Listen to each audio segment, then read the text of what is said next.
Haya. TikTok. Jalan TikTok. Dufne.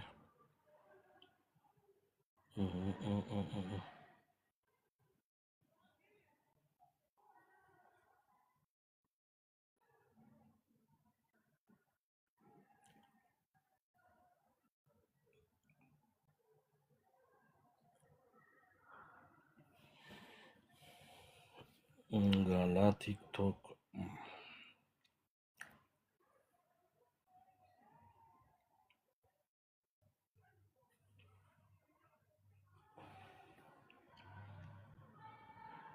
Abu maamillee kiyya kun jiruun saa warri saayiboota kiyyaa kuni warra za'a lamatti rafunu fakkaata beektaa. Dhiyaadha.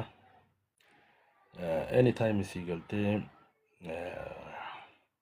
waanuma gaggaarii haasofna. Waan nama keenyaaf ta'u, waan diin keenyaaf ta'u, waan saba keenyaaf ta'u haasofna inshallah. Akkasii gaa hootame. Maaliyaan inni mana haasofne boo giifti jecha. Maaliyaan rabbi nu naasisini. Genereeshinii sii galtee uummata keenya kana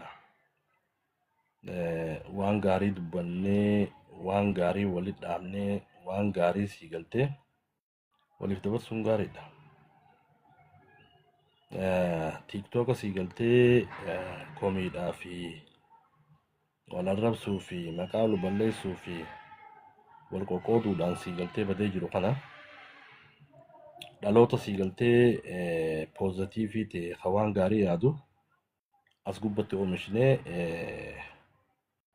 uummata sii galtee hammeenya malee gaariin beene san barsiisuun gaariidha. Akkasii beeke.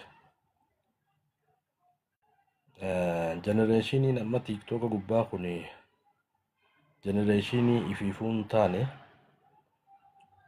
namni ifiifuun taane sabaani ta'an ta'u beekta. Genereeshinii teenya parsantii irra guddatti welcome horsa saba irra guddaa sii galtee namni keenya kun baazuqaa fi misaayilee wali guranneetuma daaraa wal godhaa jirraa mee ilaalchuma kana jijjiirru namni sii galtee ifta'uu qabaa beeke. Namni iftee uummata isaa ta'a. Namni iftee waan gaarii dubbata anytime sii galtee. Kanaaf sii galtee mee namni keenya kun ifaa taanu iftaanaan sii galtee yeroo hundaa wanni ati yaaddu waan gaariidha.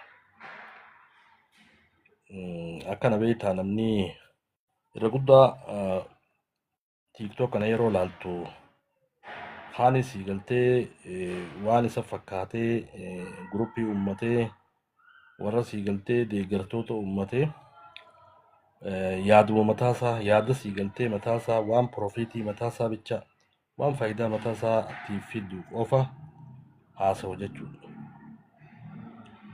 Haani sii galtee mana banatee ilaalcha siyaasaa kanii nan qabu kan akkamittiin namarratti fe'ee guruppii sii galtee na deeggartuu tanii dhaabaa nan deeggaru akkamittiin sii galtee oomishee of jala fida. TikTok kanarra tunis numa jirti. Kan biraa kan uummata kanaaf saba kanaaf nama keenya akkamittiin gargaaraa uummata akkamittiin gargaaraa uummanni keenya rakkoo keessa jiraa rakkoo uummata kiyyaatiif akkamittiin dhaabbadha jedhee mana banatee as keessa jiruus numa jira.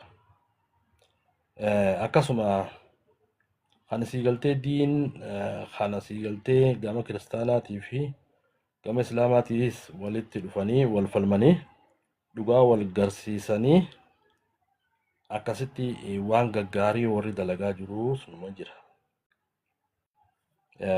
Kanaaf sii galtee warri mana banatee guruppii uummatee waa akkasi qindeeffachaa jiru san kaayyoo qabaa, kaayyoo isaa galmaan ga'aa jira. Kaayyoon isaa feetu dabduu haa taatu, hamtuu haa taatu, inni sii galtee oomisha sii galtee haala beekutti, akkaataa beekutti oomishachaa jira jechuudha. Garuu warri as gubbaadhaa dhaloonni keenya warri humaa takka keessa hin jirre, warri sii galtee waan gaarii bakka gaarii dhaqee dhageeffachuu hin beekne, warra sii galtee nama kana gargar baasu bira dheenee warra leenca darbu, warra sii galtee ilillii tan ol guuru eenyu jechuudha dogongora jiru nuti ana ati. Kanaaf hedduu takka nama ajaa'ibsiisa wanni amma haalli deemaa jiru akka malee sii galtee waan hamaadha. Kanaaf akkasitti haa jajjabaannume, waan gaarii haa dalaynu, waan gaarii haa dhaabnu. Kana gaaboo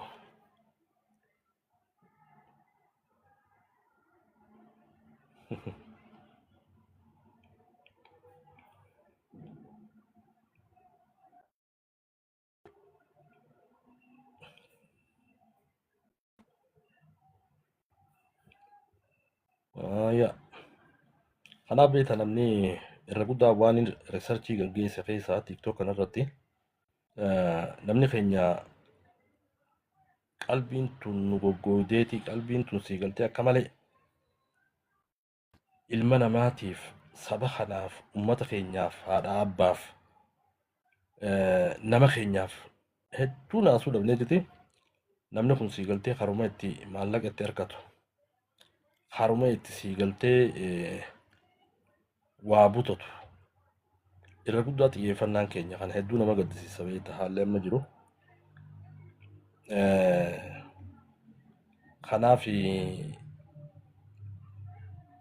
TikTok kana silaa warri shaayinaa kun afaan beekanii akkam akka nu godhanii fi koomentii akka sabaatti akka oromootti akkam jaanii akka nu barreessan isaanumaa beeka. Haalli keenyaa maadha dhugaa dubbachuudhaaf. Kanaaf torbaan kutee haasawa bal'aa haasawaa turre waan sii galtee hattoota onlaayinii wajjin wal qabatee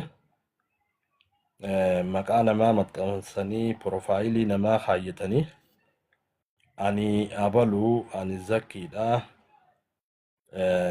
maallaqaan siif ergaa, siin gargaaraa, haalli sii galtee TikTokii fi sooshaal miidiyaa irra deemaa jiru fokkotaadha dhugaa dubbachuudhaaf. Namni kana godhaa jiru hambaa biti. Nama keenyaatutu kana godhaa jira. Wanni akkanaa gaarii miti. Qabatamaadhaan sii galtee waan san jala buune haala dandeenyuun sii galtee ilaallee jirra.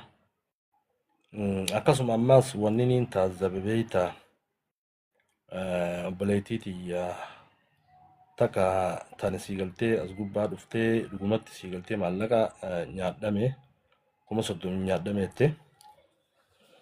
Yeroo isii wajjin as gubbaatti dubbannee haala itti nyaadhamte san laallu waa hedduu sii galtee arkine duuba ichi boodaa sani parsinaalii namni keenya kun hedduu rakkoo qaba dhugaa dubbachuudhaaf. Namni tokko sii galtee dhugumatti shaxamee maallaqa nyaadhama. Kaan sii galtee amma namni nyaadhamee jira. Kaanis sii galtee maallaqaan nyaadhame. Kaanis anis nyaadhameetiin jira. Yaa obboleessoo waan akkanaatuun sii galtee gaarii miti. Sii galtee maallaqa kee yoo nyaadhamte maqaa zakkiitiin nyaadhamte fakkeenyaaf. Ani zakki jee si shawwadee si gowwoomsee maallaqa sirraa nyaate jechuudha. Kanaaf ati nyaadhamte keezii sii galtee qoranii fidanii sii galtee akkana jechuun wallahi gaarii miti. Kanaaf ani waan hin nyaadhameef zakkiin naa gargaaru jechuunis xiqqoo gaarii miti. Kanaaf sii galtee nama shiran irratti dalagee maallaqa nama keenyaa nyaatu saaxillee baasuu irratti tattaafachuutu gaariidha.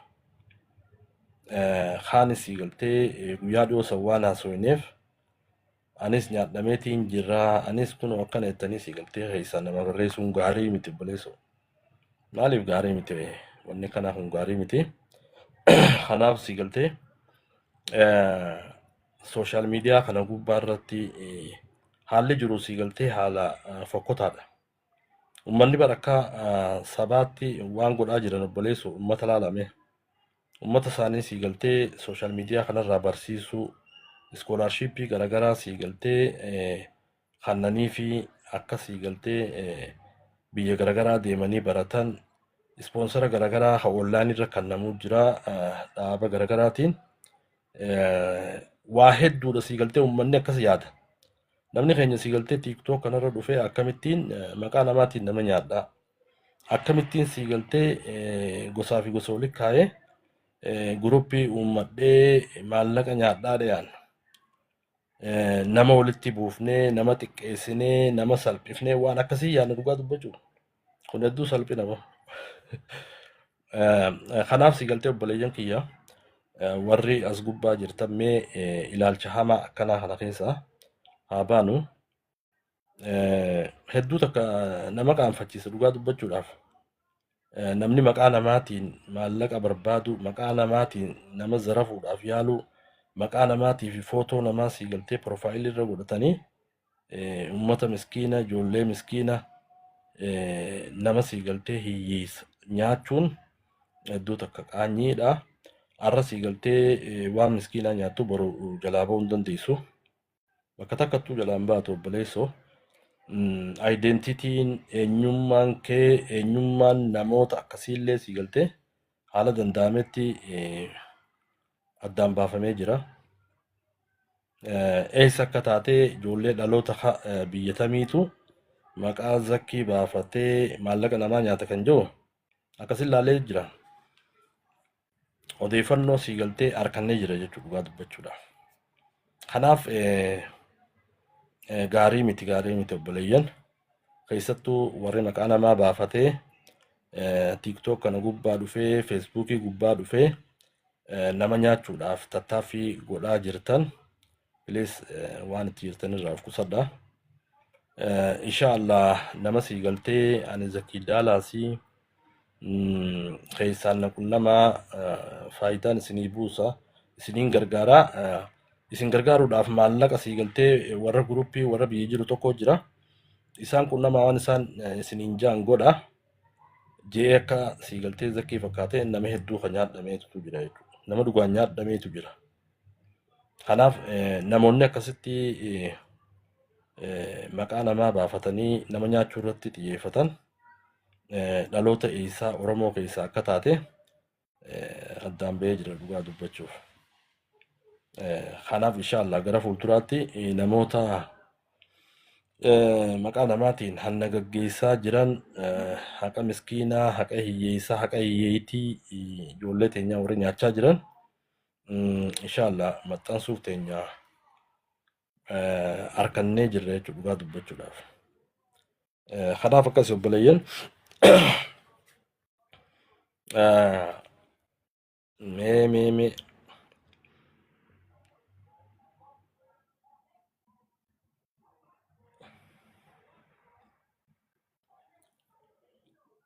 okay akkasii bona galatoomii.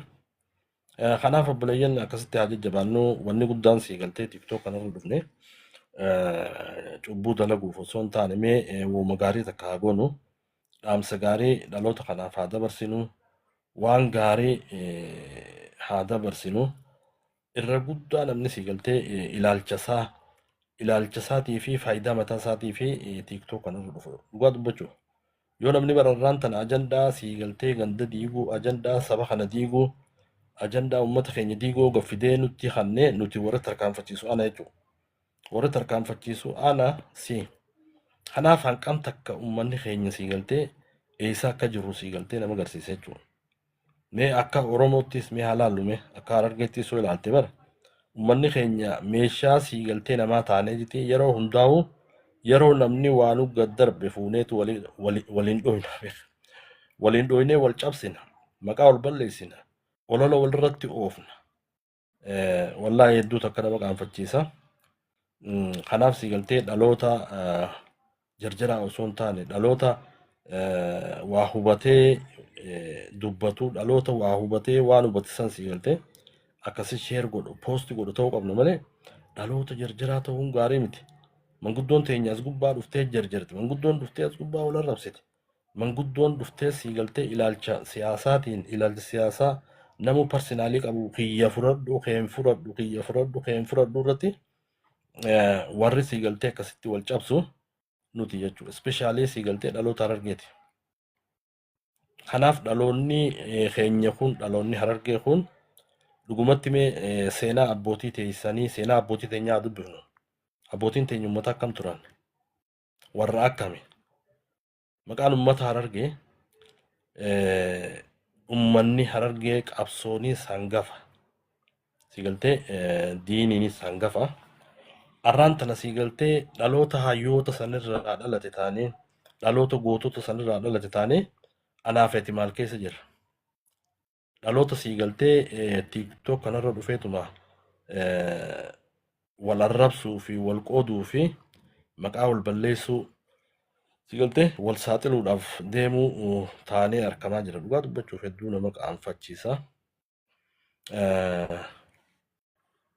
Seenaa abbootiin teenya dalagan san nuti dalaguu dhiisi waan isaan dalagan sanuu balleessaa jira jechuudha.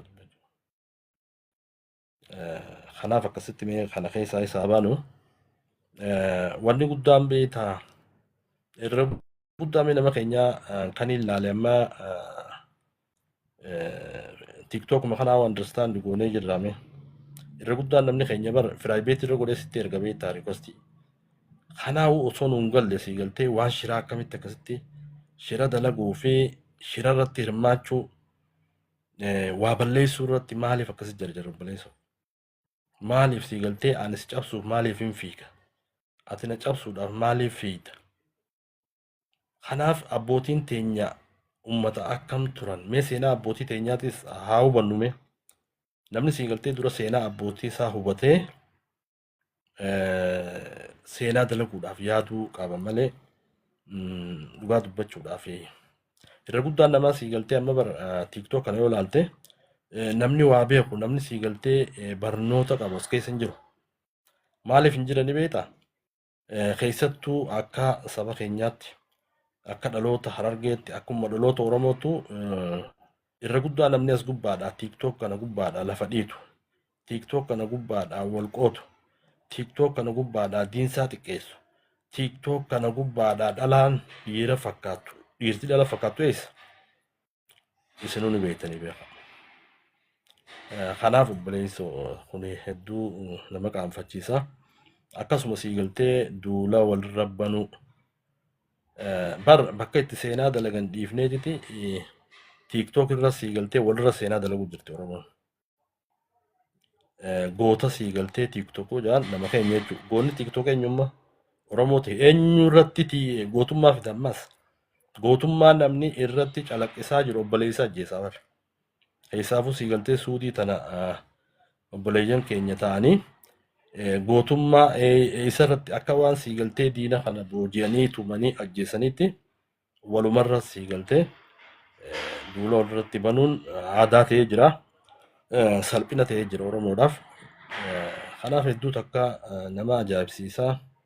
Hedduu takka uummanni kun si galtee akka sabaatti eessatti akka nama keenya oofaa jirruu fi egereen uummata keenyaa maal taate kan jiru hedduu takka hedduu yeroo tilmaamte mataatu nama dhukkuba beekta. Mee nuti amma akka dhaloota Oromootti egereen si galtee akka sabaatti uummata keenyaa maali? Amma wanni oomishu jiru maal? Dhaloota TikTok si galtee dhaloota as gubbaa taa'eetuma nama arrabsee feemasa ta'uudhaaf yaadu. Dhaloota si galtee obboleessa xiqqeessee obboleessa maqaa balleessee feemasa ta'uudhaaf yaadu. Dhaloota akkasii si galtee arraan tana bara oomishamaa jira. Uummata akkasii taane dhugaa dubbachuudhaaf. Mee saba biraa ka si galtee viidiyoo wal kaasee footoo wal kaasee ani siin gallakkisa. Ani siin saaxila maallaqa fidi ani siin mee uummata biraa keessatti waan akkanaan dhageenye dhugaa dubbachuudha. akka sabaatti nuti amma fakkeenyaaf isaan riikardii qacabsineen ani sii galtee yoon si saaxilu barbaade maqaa si cabsu barbaade tarsiimoo baafadheetiin karoora baafadheetiin dhufee sii galtee sirra duula. Mee laal eessa akka jiru laal egaa. Uummanni sii galtee akkanatti sii galtee tiiktook kanaa fi sooshaal miidiyaa kanarraa wal godhaa jiru hegereen uummata keenyaa maali? Dhaloota akkam oomishu jirra? Uummanni sii galtee Itoophiyaa keessa jiru sabni biraa dhaloota akka oomishaa jiran as gubbatti arginee jirra. Nutu akka sabaatti maal godhaa jirra? Anytime sii galtee warra wal cabsu, warra boombii waliin gallakkisu, warra wal arrabsu, warra wal qoqqoodu, warra sii galtee tiiktook kana gubbaa dhufee waan gaariin dabarsine, warra maallaqa argachuudhaaf sii galtee giiftii argachuudhaaf takka maqaa argachuudhaaf sii galtee warra qoqqooduminsa gaggeessaa jiru. Hedduu takka namatti dhagahama. Kanaaf mee obboleeyyan haala dandeenyuun as gubbaa dhufnee sii galtee mee waan gaarii haa yaadnu. Bakka sii galtee ani karoora sirra baafadhee si cabsuudhaaf deemu bakka ati sii galtee qoqqooduminsa fiddee uummata keenya gidduutti rakkoo fiddee bar namni keenya ammaas xabiyaa nuti finne beektu yoo sii galtee godinaa fi godinni tokko lole maallaqa baafna bar waan ajaa'ibaa wal cabsuudhaaf maallaqa baafna. Wal cabsinee wal dhooynee daaraa wal guune maallaqa baafna jechuudha. Yoo miskiina sii galtee biyyaa warra jireenyi kun miidhaa jiru ni gargaarra. Hoota mee namuu sii galtee bakkuma dhaloota isaa gargaaru godinuma isaa gargaaru hoota hojaan namni walitti dhufee sii galtee waa baasu hin jiru. Ammoo yaa'iidhaaf sii galtee yaa'iidhaaf waa baasu boo abalu cabsinaa godina tokko cabsinaa ganda akkana cabsinaa maallaqa baasaa irratti nambar waan taanee jiru kun salphina guddaadha. Namni sii galtee waan gaarii dalaguu irratti maallaqa baasuun barbaachisaadha malee obboleessa cabsuu obboleessa xiqqeessuu irratti maallaqa waliin baasuun tun hedduu takka namatti dhagahama. Dhaloota akkamiitu uumamaa jira kan jiru hedduu takka nama yaachisa dhugaa dubbachuudhaaf hedduu nama yaachisa. Amma fakkeenyaaf wanni sooshaal miidiyaa kun waan salphaa fakkaata malee waan sii galtee hegeree nama keenyaa hegeree uummata keenyaa hegeree diin keenyaa sii galtee waan nu irraanfachiisaati. Waan sii galtee bara amma fakkeenyaaf namni keenya maal godhu jirame mee giiftii tana argachuudhaaf sii galtee jookii godhee giiftii tana argachuudhaaf diinsaa waan akka islaamaatti akka dhaloota islaamaatti akka sii galtee nama islaamaatti ifillaallu jechuudha dhugaa dubbachuudha. Maallaquma san giiftii argachuudhaaf huddu qullaa sii galtee dhalaan huddu qullaadha waan sii galtee afaan nama hin jenne namni keenya jechaa jira jechuudha. Kanaaf maal godhaa jirra dhaloota akkuma uumaa akka jirru badii guddaa sii galtee amantii teenya irratti hojjechaa akka jirru beekuun barbaachisaadha. Akkasuma sii galtee uummata Oromoo miskiina uummata keenyaa uummata sii galtee seenaa dalaguu malee guyyaa tokkollee hammeenyan dalagin kana xiqqeessaa akka jirru beeka. Xiqqeessaa jirra. Kanaaf obboleeyyan kiyya ani isinirra beekeetii miti anis namni kun beektaa waan hubatu qaba anis waan hin hubadheen dubbachaa jira. Mee kanaaf sii galtee waan gaarii takka haa goonuun dhaamsa kiyya.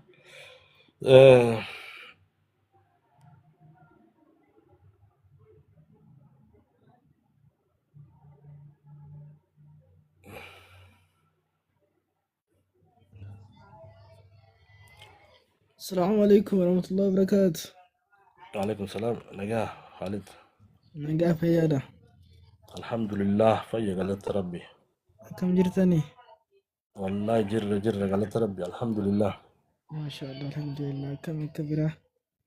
والله قاري كنو. الحمد لله أنت جر الحمد لله وأنا قاري رجلتني جبادة.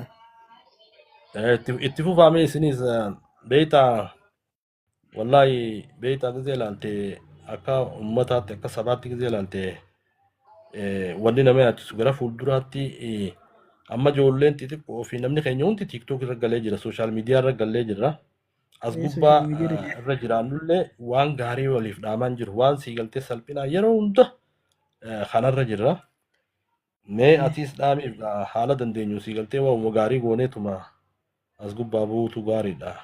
Fudhadhu qaali kennu. Gaafa akkasiiti waan gaarii gaa namni waa lafa kaayatee deemu qaba beektaa addunyaan tun isin gabaabaadha. Waan takka waan namaan biitii ittiin si yaadattuu fi waan namni ittiin si yaadatu waan gaarii takka hojjettee dabruu gaarii malee Akkas. waan eegee dabarte dhaloonni si duuba dogongora bal uumeetu irra akkana nu godhe jee nama san komatuuf namni hambisee bahuu hin qabu. Saniifuu gocha goonullee jecha dubbannullee akkas ilaalannee fuula sooshaal miidiyaa kan addunyaa guutuurra jira. Asitti wal dhageeffannee hooggansallee hin qabnu akka sooshaal miidiyaatti inshaallah gara fuulduratti ati wanni kun sirraawee akkasitti tarkaanfiin fudhatamee akkasitti deeme namni keenya hin balleessu beektaa akka uummata kaanitti kabajaa qaba. Uummanni kaan amma waan keenya kun immoo rabshaa qabu waliin gargaaru waan namni sappoortii irra wal godhu hin dalagu akkasiiti inshaallah fayyada rabbiitirra wanta rabbi wal nu haa dhageessu ayyee galatoomi Bareedaadha. Akkasii haaliqi ijoollee galatoomi. Beeki namni dhugaa dubbachuudhaaf nama hedduu jira. TikTok kan amma TikTok isee jedhan namni sodaata beeka. Keessaafuu namni keenya haa xiqqoo sii galtee beekumsa qabu ni sodaata. Aboo TikTok san ganda sii galtee fitinaa tokko ganda wal arrabsuu ganda wal qoqqooduu akkamitti dheeyitaa jedhan beektaa. Kanaaf beeki uummata fakkeenyaaf amma saba biraa olaaltee walitti dhufanii haala sii galtee barnoota irratti xiyyeeffatanii wal barsiisanii haala gargaarsaa haala sii galtee fayyadamaa wayiiti. Sani beeka. Kanaaf nuti yoo taate ani guyyaa lafatti gisee ol lolle galgala boo TikTok irra eeggadhu har'a waan maqaa si balleessaa fi waan sii galtee si dhabamsiisaatiin fideenneetiti namni keenyas gubbaa ol fidaa beeka. Akkasuma namni uummata kana walitti duru barbaade gosa tana fideetiti gosa takka ol qabee gosa takka dhabee murna gosaa walitti yaammatee ulii gamana bee murna gosaa yaammatee amma fakkeenyaaf gosa ati arrabsituu fi gosa ati faarsitu ta'e teetana maaltu dhufe jechuun ulii harkatte jechuudha. Kaanis ilillii sii darbaa ati ulii murna gosaa gootee jetti uummata keenya gargar baafta. Wallaahi waan hedduu sii galtee nama salphisaati. Kanaaf haala dandeenyutti dhaloota itti oomishu gaaba nuti dhaloota waa hubatu dhaloota diinsaa jaalatu dhaloota wal qabatu dhaloota sii galtee qoqqoodominsa hin beekne dhaloota akkasii itti uumneetiti inshaallah daaraa goona warra shiraa kana beektaa warra shiraati mata. Yes, Akkasii akkasii. bariisoo dhiyaadhu. Hariri wala sanin tiya hariri kai tuna tiya hariri amma fa da beta kana lalla a shi dai ga dabudu sanin ti sanin ti kai kina da sanin bai tula da gushi mina da lalla Haasoo jira quban qabu bara. sanan mala aljan hariri dai yayi makansi hariri lamma fa yani ya kinu kuma lamatti baka ni deebisa naan jee baka kanas baka sin Akkasii kanaaf bariisoo quban qabu ol naqeetiin jira Inshaallah. inni haasoo jira. inshaallah fedhii rabbiitiin ni deebi'a inshaallah. Kanaaf namni ol seenee dubbachuu barbaadu isiniif kan inni carraa kottaa haasawa. Wanni irratti dubbannu uumama gaarii takka irratti dubbannaa waan keerii mee nuti akka sabaatti sooshaal miidiyaa kana akkamitti fayyadamu jirra. Anii kun parsinaalii sii galtee ifumarraa yookaan anii kun eegaan tiiktook kana ol seene maaliin godhu jira wanni an sheer godhu jiru waan akkamii qoqqoodomisa uummata keenyaa irratti qoodaa akkamiin qaba kana keessa akkamiin baanaa irratti sii galtee dubbachuun gaariidha.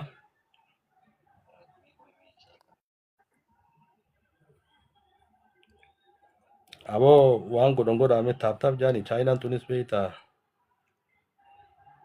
magaala feetii bira namni gisee heddummaatee taaptaabii fi waa godhe san isaaniif galii ta'a. Akkasitti waan godhan godhame.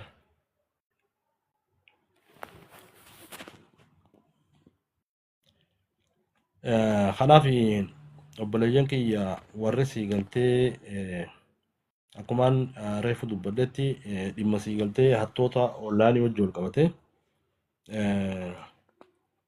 maqaa namaa warra baafatee ispeeshaalii Zakii Dalas baafatanii namoonni nama zarafaa turan namoonni maallaqa ana Zakiidha siigaltee akkuma torbaan kute jennetti namoonni akkas nama godhaa jiran akkaawuntii isaan itti nama godhanis an akka parsenaalitti harkadheetiin jira. Nambara isaaniillee harkadhe.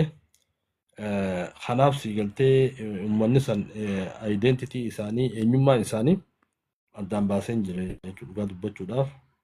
Inshaallah yeroo gabaabduu keessatti eenyu akka ta'anii fi warri maqaa Zakii Daalaas baafatee nama zarafaa jiru eenyu akka ta'e akkasuma obboleessa keenya maqaa balleessuu irratti nama siigaltee qabeenya isaa ka qaburraa miskiina gargaaraa jiru nama keenya kana harakkatee ka fayyaa dhabee dhugaa dubbachuudhaaf nama tola itti oolaa jiru kana maqaa balleessuu irratti warri bobba'ee addaan baafnee jira jechuudha. Akkana siigaltee namoota qubsumaan Finfinneedha qubatanii warra nama Finfinneeti. Akkasuma inshaallah mee irraa dubbachuu teenya yeroo xiqqoo booda irraa dubbachuuf teenya warri kun namni keenya akkan gargaaramne irratti warra nurratti hojjechaa jiru jechuudha. Warra hannaaf dhaabbate warra siigaltee dhiiga Oromoo kana xuuxee ummata Oromoo kana siigaltee diinaaf kannee maallaqa harkachaa ture ummata akkasiiti. Warra maafiyaa jechuudha. Isaaniitutu maqaa Zakiitiin nama ergisiisee takkitti noolee maallaqallee akkasitti irraa warri nyaate isaanii inshaallah amman dubbannu asirratti mee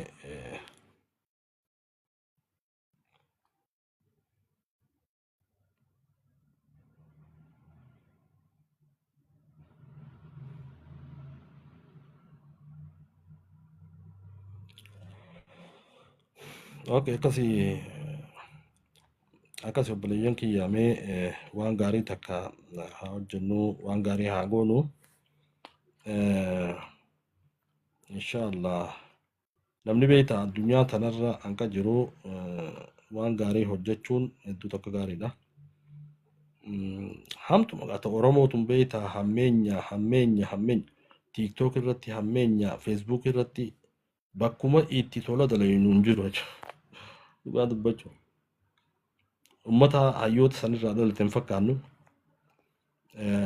amma fakkeenyaaf feemasa ta'uu barbaada jechuudha namni keenya irra guddaa feemasa akkamii feemasa waan gaarii dalagee ummataaf waan keerii dalagee feemasa ta'uu osoo hin taane feemasa siigaltee ganda addaan qoqqoodee gosa addaan qoqqoodee Oromoo tana diigee amantii isaa xiqqeessee diinsaa siigaltee akka malee godhee warra feemasa ta'uu barbaadutu as gubbaa guute.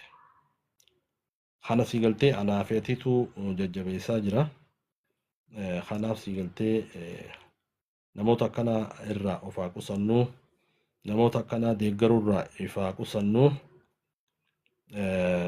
dhugaa dubbachuudhaaf namni amma beektaa faayidaa ummataatii fi rakkoo ummataa dhiiseetitti faayidaa mataasaa akkamittiin feemasa ta'ee TikTok guddifadhaa akkamittiin giiftii harkadhaa akkamittiin saba kana walit diraa akkamittiin gosa walit diraa warra akkasitti karoorfatee siigaltee irratti hojjechaa jiruun beekan waan nama ajaa'ibsiisarra ummata siigaltee ilaalcha siyaasaa nama hedduu kaa'ee ummanni yeroo wal lole siigaltee gamanaa fi gamanaa ummata walit diree faayidaa barbaadu jira. Gosa walit diree gamanaa fi gamanaa walit diree bakka ogeessa gosaa ta'ee ummata kanarraa maallaqa nyaatu hedduu jira. Irra guddaan siigaltee feemasiin keenya feemasii si galtee uummata kana bira dhaabbachuudhaaf TikTok irra jiru osoo hin taane feemasii faayidaa mataasaa faayidaa uummataatiif rakkoo uummataa furuu irratti osoo hin taane kan si galtee of fayyaduudhaaf of fayyadee saba kana dhabamsiisuu uummata kana dhabamsiisuu diin isaa dhabamsiisuu irratti warra akkasii jira. Wallaahi warra akkasii jira. Keessattuu si galtee ijoolleen teenya ijoolleen biyya arabaa jirtan haala si galtee amma deemu jiru hubachuun barbaachisaadha.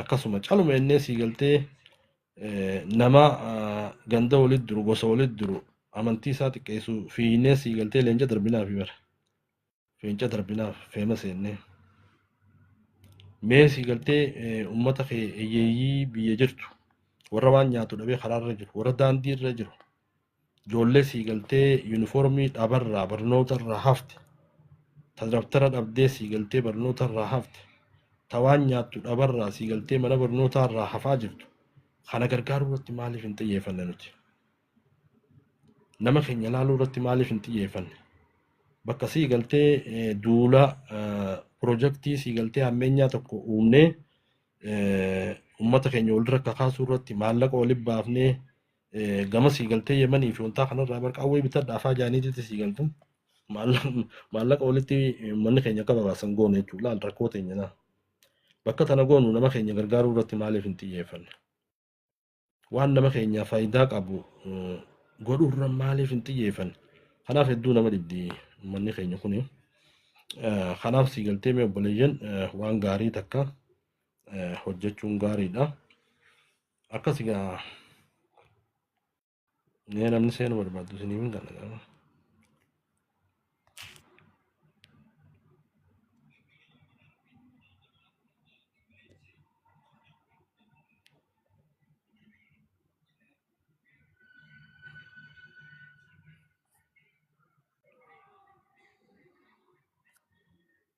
namni ol seenu barbaadan isiniif kan carraa kanaaf si galtee akka walii galaatti mee waan gaarii haa goonu waan gaarii haa dubbannu yeroo si galtee as gubbaa dhufnee dhiirtinis dhalaanis waa goonu wanni ilaaluu qabnu akkamee dhaloota islaamaatti akka nama amantii islaamaa amantii gaarii tana amantii si galtee rabbiin nuuf kanne tana qabuutti if yaadachuun gaariidha. Yeroo waa goonu amma fakkeenyaaf mee yoo kan laaltan taate namoota hedduu takkaan beekan fakkeenyaaf namoota osuma TikTok kana gubbaadhaa dannasuu osuma TikTok kana gubbaadhaa lafa dhiitu osuma TikTok kana gubbaadhaa hammeenya labsu nama amriin itti dhuftee jira.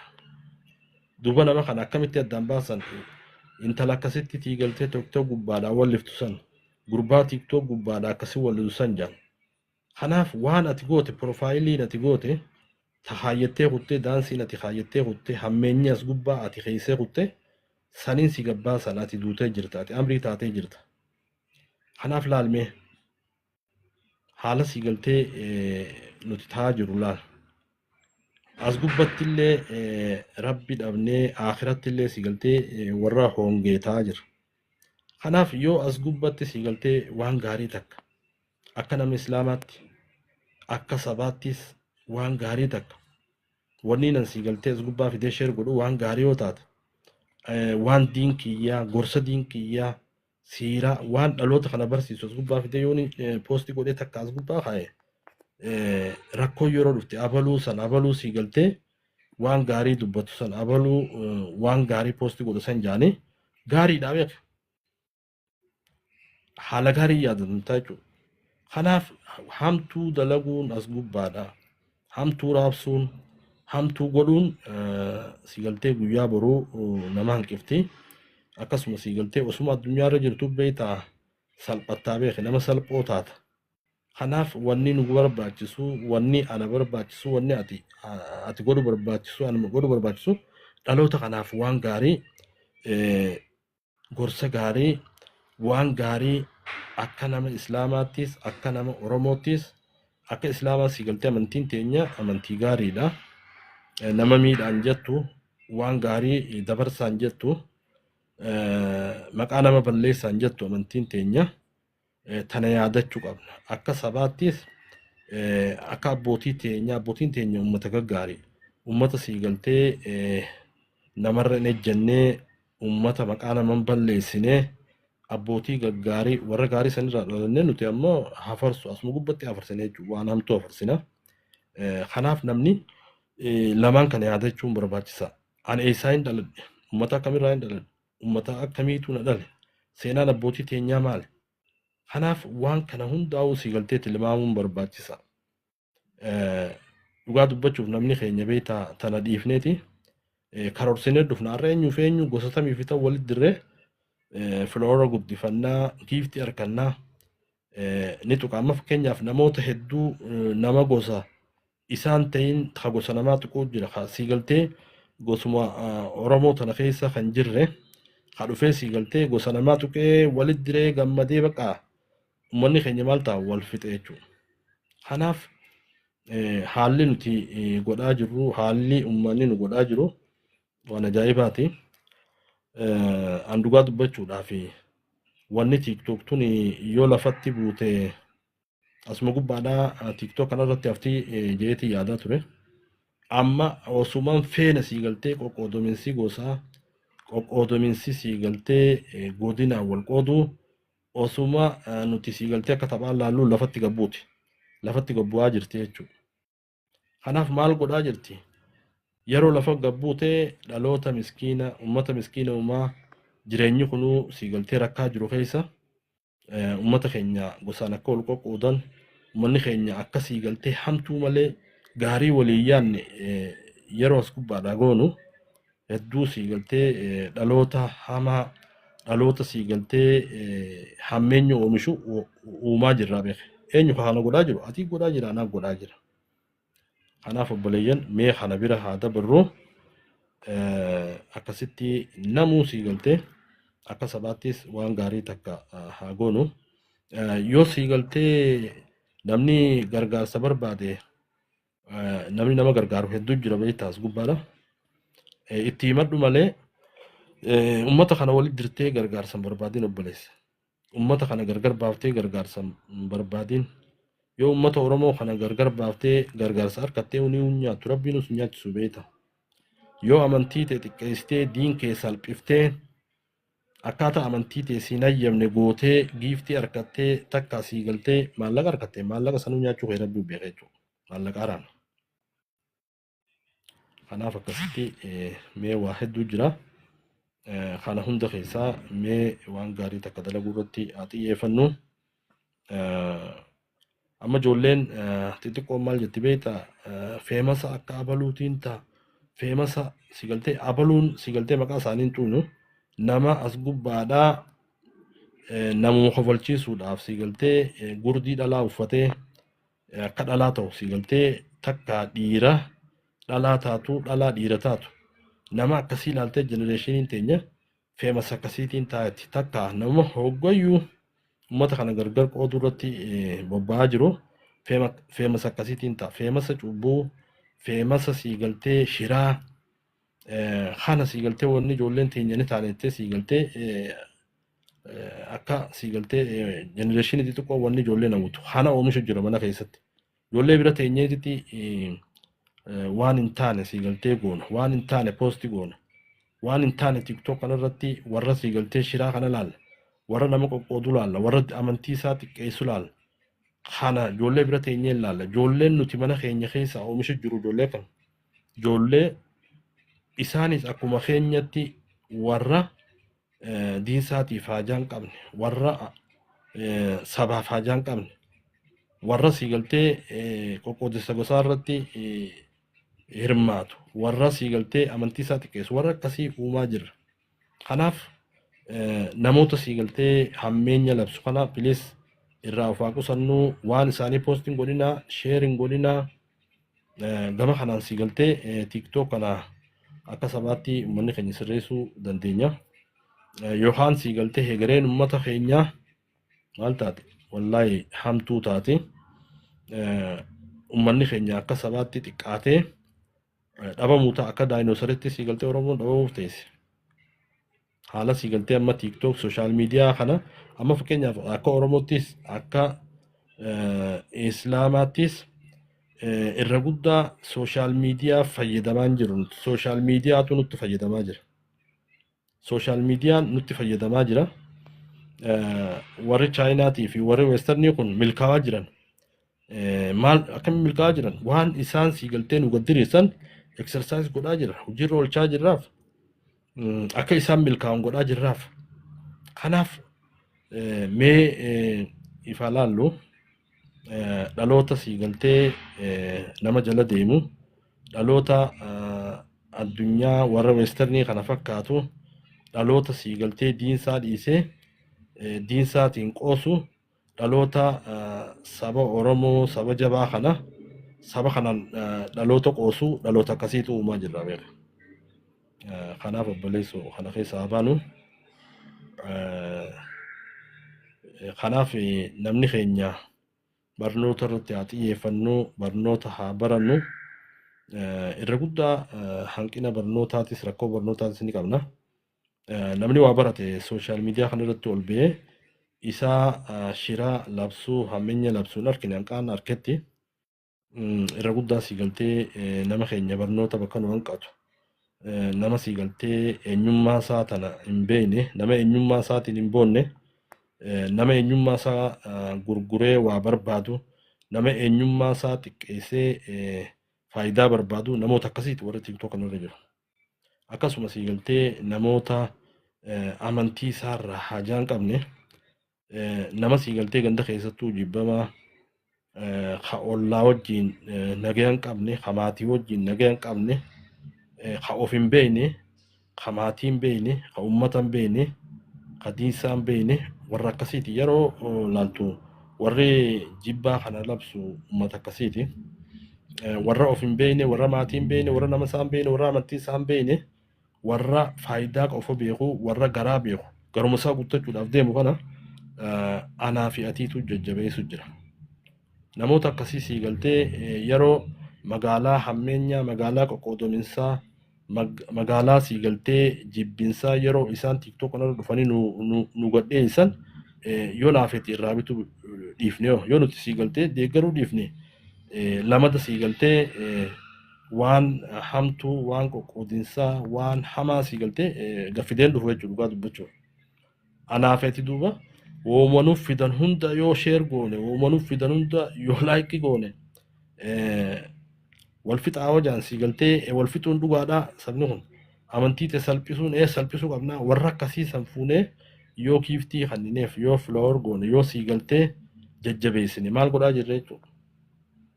Warra siigaltee sanirra anaafeetiitu waa balleessaa jira kanaaf obboleeyyan keenya mee kana keessaa baanu. Akkasuma siigaltee irra guddaa ilaalcha siyaasaatiin wal dhoyna. Namni keenya beektaa amma fakkeenyaaf ilaalchi siyaasaa namuu siigaltee waan deeggaruu qaba. Ani fakkeenyaaf amma waan inni fi deeggaruu kana qofa deeggaruu qabda. Yoo kanan deeggara jiraachuun qabdu maqaan si balleessaa diinummaa waan akkasii siigaltee waan akkasii nu keessa jira ammaas. Keessattuu siigaltee dhaloota Harargee wanni nu keessa jiru kana kanaaf namuu ilaalcha siyaasaa tarkaanfachiisuu danda'a. Maatii tokko keessatti yookaan faamilii tokko keessatti ijoolleen bar ilaalcha gosa tokko qaban jechuun dandeessu. Ilaalcha garaagaraan namuu qabaa beeka.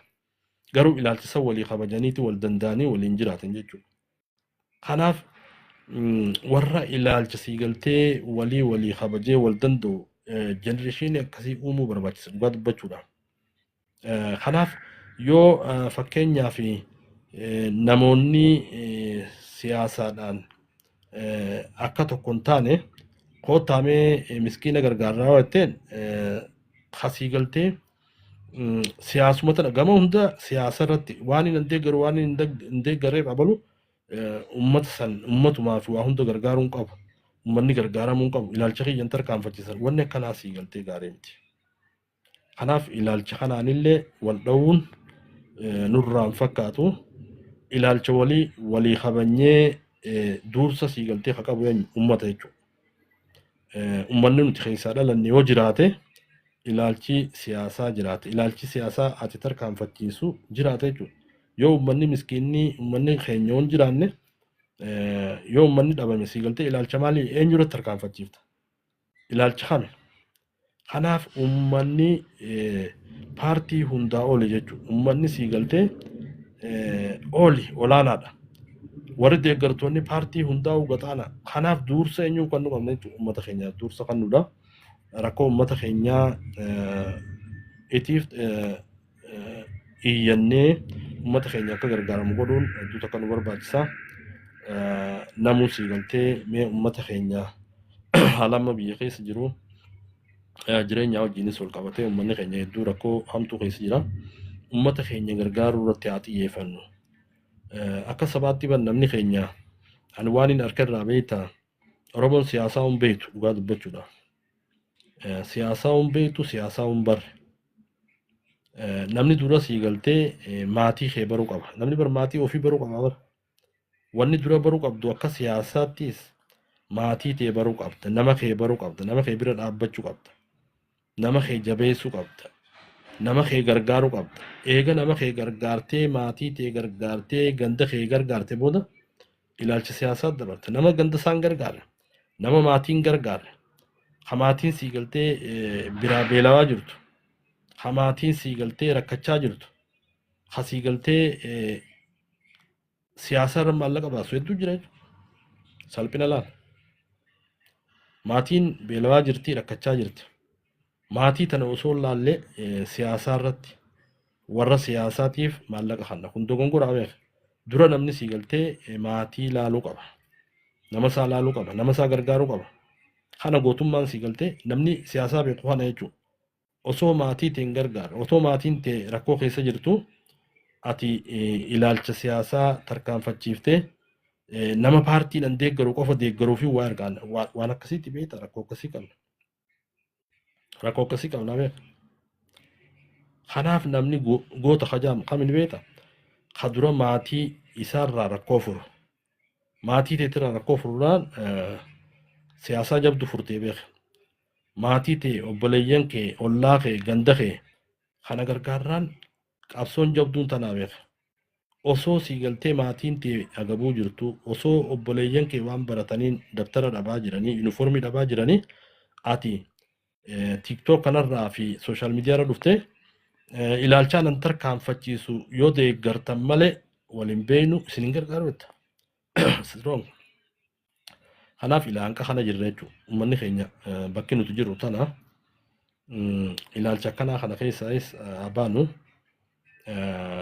ilaalchi sii galtee waliif haa kabajnu namu wanni deeggaruu haa deeggaruu namu ilaalcha qaba ilaalcha waliif tarkaanfachiifnee nama keenya gargaaruu irratti xiyyeeffachuun gaariidha. Akkas obboleeyyan bakka tana sii galtee hedduu uummata duubatti hafee jiru.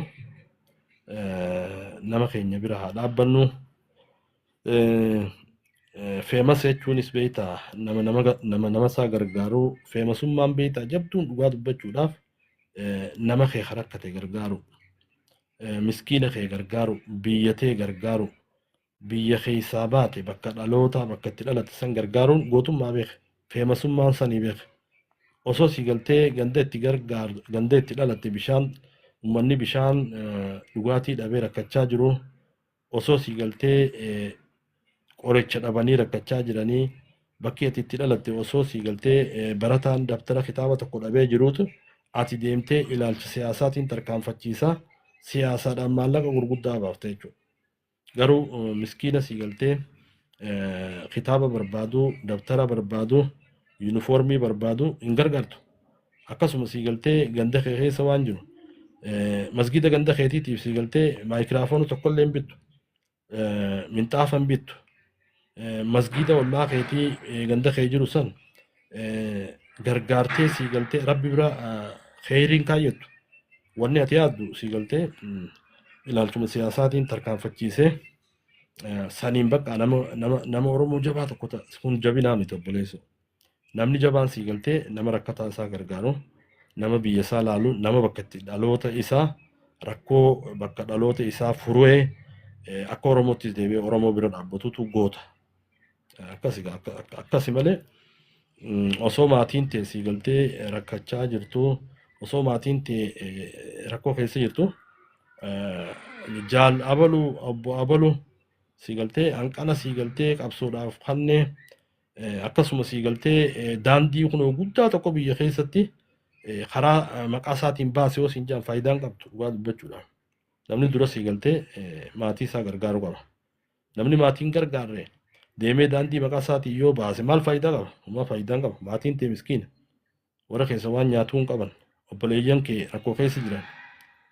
Bakki dhaloota keetii rakkoo keessa jira. Ati deemtee daandii yoo baafte, ati deemtee qabsoo Oromoo jettee waa kanatti faayidaan qabdu jechuudha dhugaa dubbachuudha. Dura sii galtee qabsoon nama ofii gargaaruun qabsoodha. Nama ofii bira dhaabbachuun qabsoodha.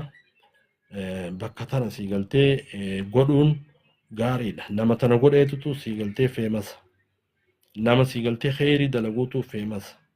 Nama isaa gargaaruutu feemasa malee namni sii galtee tiiktook kana gubbaa dhufee gosa addaan qoodee nama addaan qoodee diinsaa xiqqeessee galgala kana sii galtee waan hamtuu irra bulee ani feemasa kajoo feemasaa kun zeeroodha. Zeeroo maayindii. Zeeroo maayindii dhugaa dubbachuudha. Kanaaf akkas obboleeyyan kiyyaa inshaallah bal'inaan himee walitti dhufnaa akkasitti waan gaarii takka haa goonu. Namni sii galtee mee tiiktook kana tiiktookii bakka wal qoodaminsaa bakka hamtuu bakka itti sii galtee ergama Yahudaa ergama sii galtee warra westernii kana warra tarkaanfachiisu ta'uu hin qabnu. Nuti akka islaamaattis amantiin teenya amantii gaariidha. Islaamummaan sii galtee harkachuun carraadha dhugaa dubbachuudha. Kanaaf islaamummaa teenyaan boonuun barbaachisaadha. Namuu sii galtee amantii qabuun haa boonu, amantii qabuun haa jabeeffatu. Kana sii galtee wanni nu baasa feemasummaan tana. Kanaaf sii galtee waan gaarii dalagii nama kee gargaare. Nama kee gargaarii rakkataa kee rakkoo baase ati feemasa dhugaa dubbachuudhaaf. Feemasummaa sanuu jabduun tana jechuudha. Kan nama gargaaru, kan miskiina isaa gargaaru, kan nama isaa gargaaru feemasni akkanaan jiru dhugaa dubbachuu. Feemasa sii galtee rabbi biratti feemasaati beeku. Feemasa sii galtee dhugaa dubbachuudhaaf hanqa addunyaarra jirtullee sii galtee feemasa ajaa'ibaa taata. Feemasni sii galtee shiraafuun feemasaa miti karabbi biraa sii galtee oomisha hammeenya galgaluu sii galtee waan hamtuu oomishaa bulte hani guyyaa duutu hin beekne feemasa hin jaantu. Feemasni nama waan gaarii dalagu nama sii galtee karaa ergamaa rabbii sallallahu alaihi wasallam waan ergamaa rabbii dalage dalagu waan sii galtee sheekonni keenya dalagu nama akkasiitu feemasa. Akkasuma feemasni nama kami beektaa nama ummata isaatti tola oolu, nama ummata isaa gargaaru, nama maatii isaa gargaaru, nama sii galtee rakkoo rakkata isaa furuudhaaf nama tattaafatu, nama ummata isaa gargaaru feemasa dhugaa dubbachuudhaaf. Ummata biratti illee feemasa taata, rabbi biratti illee feemasa taata. Feemasni kan obboleessoo malee feemasni sii galtee warra as gubbaa taa'ee distii tumuu, warra kitilii waliin tumuu, warra sii galtee carqa uffatee as gubbatti ba'ee galgaluu sii galtee maaliyaanii raabsaa ooluu, warra gandaa fi gandaa walitti jiru, warra gosaa fi gosa walitti jiru, warra bututtuu sii galtee tun feemasa hin jaamtu. Tun maqaa hin qabdu, maqaa hannaniif illee hin qabdu. Akkas obboleeyyan kiyya waan gaarii haa goonu, waan gaarii haa dubbannu. Mee sii galtee akka sabaatti tiiktookii kana ni balleessinee beeke. Tiiktookiin bakka itti namni oowu dhufee, bakka namni itti wal qoodu, bakka itti namni maqaa wal balleessu, bakka hamtuu sii galtee goonee jira. Eenyu godhe akka sabaatti nuti godhe akka Oromootti goonee jira. Wanni gaariin sii galtee tiiktook irratti dalagamtu jiraatullee maajoritii harka irra guddaadhaan sii galtee waan ammeenyaan labsine jechuudha. Mee kanaaf sii galtee waan gaarii haa goonu, waan gaarii sii galtee dhaloota kana gurraa haa buufnu, waan gaarii haa hojjennuun dhaamsa kiyya. Akkas obboleeyyan kiyya inshaallah mee bal'inaan wal arginaa.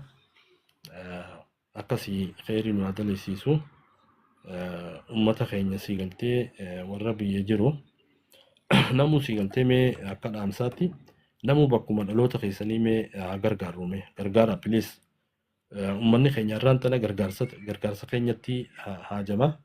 Obboleessa kiyya kaas gubbaadha obboleettii tiyya ta lafa dhiitaa jirtu ta siigaltee maaliyaaniidhaaf giiftii kannaa jirtu ummata kee rakkattoota kee bakka irraa dhalattee rakkoo hamtuu jira mee ummata kee gargaara ummata keenya sanaa gargaarru ummata keenya ka siigaltee waan nyaatu dhabee rakkachaa jiru bira haa dhaabbannu karoora akkanaa baafannu obboleeyyan mee siigaltee waan guyyaa boruutiif nu tolu waan diin keenyaaf nu tolu haa daleenume kanaaf oggusati maal taata feemasa taata bara feemasni siigaltee addunyaa qofarratti faayidaan qabu bara guyyaa ati duute siigaltee feemasummaan qabdu beeka ammoo feemasni rakkataa ofii gargaaruu harakkoo ummata isaa furu hadiinsaa siigaltee bira dhaabbatu hamana rabbii ibsu hamana rabbii jaaru kan siigaltee ulamaa'ii gargaaru feemasa siigaltee addunyaa irrattis feemasa akhirattis rabbi biraayis feemasa jabaadha jechuudha waa dubbachuudha.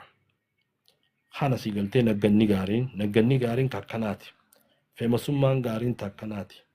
Kanaaf akkasitti waan gaarii aadaleenu waan gaariitti walaa ajajnu akkasii obboleeyyan kiyya nagayaan jiraadha. Inshaallah dudubbanne inshaallah yeroo hundaa'u siigaltee dhufneetitti mee haala dandeenyuun inshaallah akkasitti irraa dubbanna. Giiftii nuu kannitan leenca nuu darbitan jennee maalayaanii dubbachuun hin taatu. Leenca isinnaaf kannitan giiftii isinnaa kannitan san baafadheetumaan nyaadha. Nyaanni siigaltee faayidaan qabu ammoo isin gammachiisuudhaafiin waan isin feetan waan rabbiin hin feene waan namni hin feene waan ummata keenyaa hamtuu ummata keenyaa hin daleenu inshaallah uuma gaarii daleena.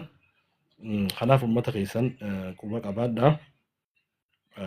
Waa hedduu jira kan namni keenya rakkoo hedduu keessa jira. Biyya keessatti rakkoo hedduutu jira. Bakka siigaltee sagantaa qoqqoodinsa gosaatii fi walqooduu irratti sagantaa baafannu namuu siigaltee mee rakkataa keenya gargaaruu irratti haa xiyyeeffannu. Biyya baqaa tana keessatti namni keenya rakkoo hamtuu keessa kan jiru hedduu jira. Ijipti keessatti akkuma dhiyootan argitan mucaa tokko abbaa ilmaanillee gargaaranii jiranii. Naayiroobii keessatti rakkoo hamtuu jira. Yaman keessa rakkoo hamtuu jira. Warra baqatee jechuun warra biyya baqate namoota siigaltee bakka sagantaa gosaan walqooduu irratti maallaqa baaftee ummata walitti jiruu irratti maqaa wal balleessuu irratti siigaltee fandi gootu rakkattoota akkanaa rakkattoota biyya keessaa ummata keenya rakkoo keessa jiru gargaaruu irratti haa xiyyeeffannuun dhaamsa kiyya. Bakka siigaltee gosa waliif fiddee maqaa balleessitee galgaluu siigaltee footoo tana qopheessitee ummata kana siin gallakkisa maallaqa ergeettee bakka ummata kee obboleessa kee obboleettii ta'e sagantaa irra baafattu nama kee gargaaruu irratti ummata kee bira dhaabbachuu irratti sagantaa akkasii baafadhu khayrii dalaguu irratti sagantaa akkasii baafadhu obboleessoo. Kanaaf hedduu takka waan nama aarsu jechuudha. Namni keenya kun ummatuma akkam nama jechisiisa. Irra guddaan keenya warra seenaallee hin beekne warra ofii hin beekne warra siigaltee maanaa namaa hin beekneetu biyyaa ba'u jira dhugaa dubbachuuf. Warra siigaltee harma nyaatee boru akkamittiin nyaadhaa warra yaadu bichaatu biyyaa beeka dhugaa dubbachuuf. Namni waa beeku siigaltee biyyaan baane beeka. Warri of beeku warri ummata isaa beeku warri saba beeku warri diinsaa beeku dhugaa dubbachuudhaaf ammallee nama isaatii fi khayrii dalagachaa jira jechuudha. Irra guddaa maajoritiin warra akkanumatti nama jala fiiguutu jira. Warra waan dubbatu hin beeknee jira. Warra nama kana gargar baasuudhaaf duulumarra buluu jira. Pilees waan akkanaa tana dhiisa. Mee tiktoo kanarratti yeroo dhuftu dhaamsa gabaabaa tokko waa'ee ummata keetii, waa'ee saba keetii, waa'ee tokkummaa saba keenyaa, waa'ee diin keetii, waan amantii teetii jecha gaarii siigaltee kanama kana walitti hidhu viidiyoo waraabii poosti godhime. Waan maaliyaanii siigaltee obboleessoo poostiin godhini waan hamtuu siigaltee guyyaa boruu sillee salphisee seenaadhaaf ol sii taa'u waan akkasii godhuun gaarii miti. Akkas obboleeyyan kiyya khayriin waa daleessisu. Mee seenaa abbootii teenyaatti isaa dubbifnu keessaafuu jenereeshiniin argeetun Harargeen biyya gootaa, biyya galtee qabsaa'otaa, lafa ulamaayiiti. Kanaaf anaaf ati maal godhaa jirra? Uummata ulamaayii sanirraa dhalate fakkaannaa? Uummata qabsaa'ota ilmaan jaarraa abbaa gadaa Elamoo Qulxuu, Waaqoo guutuu, mee warra sii galtee qabsaa'ota sanirraa ilmaan nuti dhalan ilmaan isaanii fakkaannaa? Ilmaan isaanii fakkaanna. Isaan sii galtee warra sii galtee xurree tattaraaree akka nuti ifuu hin boonnu akka sabummaan boonnu warra nu godhe jechuudha. Ulamaa'iin teenya bara warra sii galtee qabsoo Oromoo tana keessatti qooda guddaa qaba. Qabsoon Oromoo ulamaa irraa as dhuftee beeka. Uummata akkasii sanirraa dhalannee nuti har'aan tana wanni nuti dalagaa jirru warra ulamaa'ee sanirraa dhalateen fakkaannu. Warra qabsaa'ota hangafa sanirraa dhalateen fakkaannu. Uummata sii galtee kashlabbee karaarra dhalattee fakkaanne jechuudha. Wanni nuti godhaa jirru beekta. Wanni nuti godhaa jirru waan hamtu. Kanaaf obboleessoomee waan gaarii haa taleenyu. Akkasii inshaallah wal arginaa. Akkasii jajjabaadhaa khayriin haa daleessisu. Ammoo uummata keenya gargaaruu irratti haa xiyyeeffannu. Feemasni gootummaan uummata ofii gargaaruudha. Kanaa beeka. Feemas ta'uu barbaadde uummata kee gargaarii, maatii kee gargaarii ati feemas taata.